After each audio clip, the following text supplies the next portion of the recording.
एउटा मान्छे चाहिँ थिएन क्या, पुरा जोतिरहने अब मेरो बाउ उस्तो, मेरो बाउ उस्तो, मेरो बाउ ठुए जोतिरहने। अब सम्झाले चाहिँ अब त्यो बाटो जाँदाखेरि डेली सुनिरहन्थ्यो अरे नि त, मेरो बाउ यस्तो, मेरो बाउ उस्तो भन्ने। एक दिन चाहिँ त भन्नु जोत्दै थियो अरे क्या, मेरो बाउले त्यस्तो माथि आकाशमा हात राखेर भोलि पानी पर्छ कि घाम लाग्छ छामेर भनिदिन्छ भने क्या।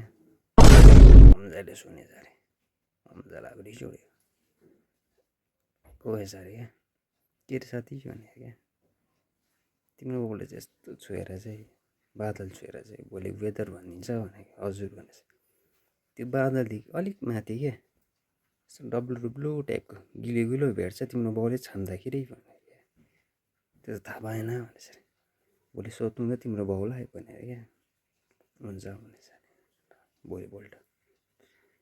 ओ साथी सोध्यो भने हजुर सोधेँ नि, किन के भयो, के हो र त्यो चाहिँ मेरो बाउको कुण्डो हो, तिम्रो बाउले कुरिना छुइरहनु भन्दै होला हो भने।